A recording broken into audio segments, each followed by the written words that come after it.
Time now for another Golf Today Roundtable. We say hello to Shane Ryan, Golf Digest contributor, and Taylor Zarzour of SiriusXM PGA Tour Radio. Gentlemen, great to see you both. Hey, Taylor, what are your thoughts on what Sepp Straka did yesterday, holding off the likes of Justin Thomas, Patrick Cantlay, and some big names like Jason Day? Well, he's clearly finding inspiration from you, Damon, with his new haircut that he just showed us in these last couple of weeks. This guy's a great player.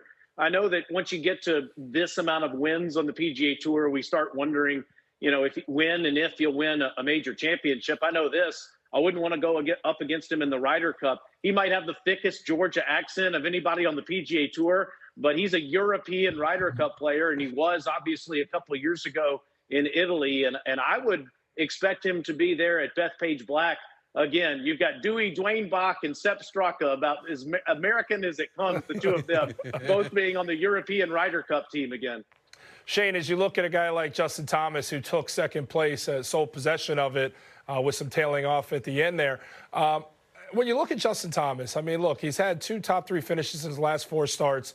We know it's been a minute since he's been truly relevant in this thing. What should we make of his start this season?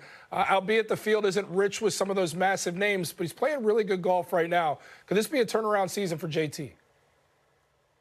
Yeah, I hope it is. I really hope it is. I think especially in a Ryder Cup year, I love seeing Justin Thomas in the team events. He's always been such an incredible player in the President's Cup and the Ryder Cup. I mean, but look, obviously the ideal situation is he's kind of a borderline Ryder Cup player, and he has to kiss up to Keegan Bradley throughout the year, and we get that whole narrative again. That would be perfect. That would be perfect. But no, I think JT, you're starting to see signs from him. It feels like he's going to win again soon. And, he's one of those guys where, you look at Jordan Spieth and you go, God, how quickly people can fall off and not be terrible players, but be sort of just average players after having been great. And it feels like it is too early for that to happen to JT. So this is kind of, this is good to see. Hopefully it's invigorating for him. And hopefully he's at the top of the game as we sort of swing into major season here. And Taylor, we've had some nice leaderboards, some good winners. Hideki Matsuyama, Nick Taylor, now Sepp Straka, but no Scottie Scheffler. Xander's now on the shelf. Haven't seen Jordan Spieth yet. Rory was in the Middle East. How much does the PGA Tour miss those names at the beginning of the season? Yeah, Colin Morikawa's now not playing this week out in San Diego either. It's a good point, Damon. We really do miss those guys. And I saw a video online of Scottie Scheffler working out, and I got excited. Okay, maybe this means he'll be back in the next couple of weeks. But look, I think the biggest thing that we've discussed in the last couple of years has been concerning to men's professional golf is the fact that we can't get the stars to play in the same place.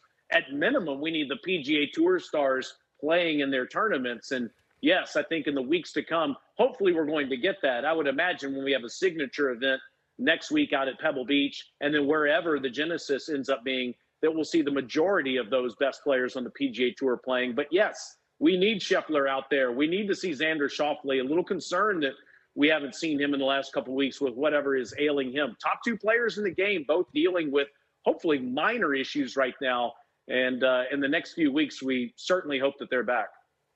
Shane, as we listen to Taylor talk about what's clearly a problem is not having those big names. Shane, I mean, we've talked about it a ton, but pace of play, I mean, going back to this past weekend, the American Express, I see Taylor shaking his head. All of us are. I mean, 5 hours and 39 minutes, Shane. What do you make of this? And is this a compounding issue that we have on the tour right now? Well, I was watching football, so I can't really speak to it. No, I'm kidding.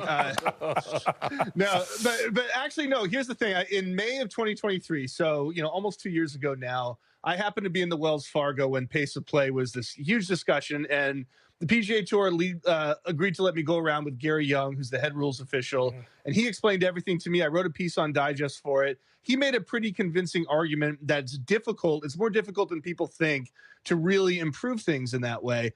However, what I would say is that even if we say, okay, looking back 10 years, actually pace of play hasn't gotten worse. But unfortunately, attention spans have gotten worse, and attention spans continue to get worse. So even in best case scenario, if we're just status quo, that's not good enough because the televised product is going to be worse and worse because we're less conditioned to be able to patiently watch it. So I think there's really only one solution.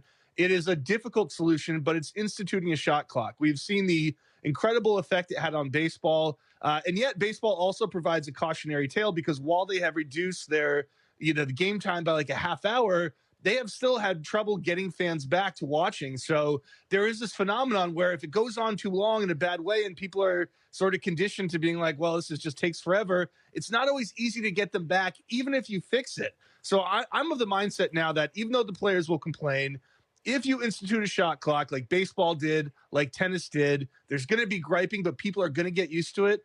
And it's going to force the product to be faster. And, by hook or by crook, you really, really got to do it because you're going to lose people. Because I agree with you guys. It was brutal yesterday. It was brutal in Hawaii. It's just too slow, especially in these winter threesome events. Taylor, as you look at it, TGL is kind of pushing him towards this. I see you applauding the stance taken by Shane here on Inauguration Day. Maybe we should put this man in office. He's got some ideas. Look, green speeds are going one way right now. Unfavorable conditions, these things are going to play a role if guys go, wait, we got to deal with a shot clock now too. Is this a realistic approach that Shane's proposing? I mean, we're hearing it a lot. I happen to agree with it as well. What do you think, Taylor? Yeah, I think that on the tee box and on the base of the Golf Channel cameras on the green, you're going to have to those are the places to put it so that when you're teeing off, you see it. And then on approach, and then for the duration of the hole, you see it. You see that shot clock. And it may sound crazy to institute that, but these players are going to have to get over it. Shane's absolutely right. Our attention spans have gone down and down and down as the years have gone on. And in order to increase fan interest, we have to speed these guys up. I love Steve Sands as much as anybody in the world. I don't need 5 hours and 39 minutes of Steve Sands, Washington Commander superfan Steve Sands on Sunday in the end of these tournaments. Sepp Straka's not the problem, by the way, though. I love that guy's pace of play. Even in a difficult bunker shot there on the 18th hole, he still is playing so quickly. But all the guys around him were taking forever on Sunday.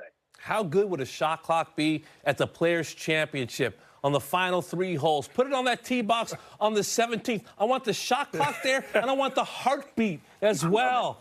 5, 4, 3. You want to bring people to watch some golf? Put the shot clock, Taylor, and the heartbeat, no? I love that. That'd be great. Yeah, you already have all that drama and you have that shot clock. You could put it on that little island with all the flowers and the tree. Put it right there. That's perfect. Yes, put the shot clock along with the occasional shank that we see from time to time at the par 3 17th. This roundtable will continue. We'll talk about Rory McIlroy's finish in the Middle East. Does that portend a big 2025 when we come back?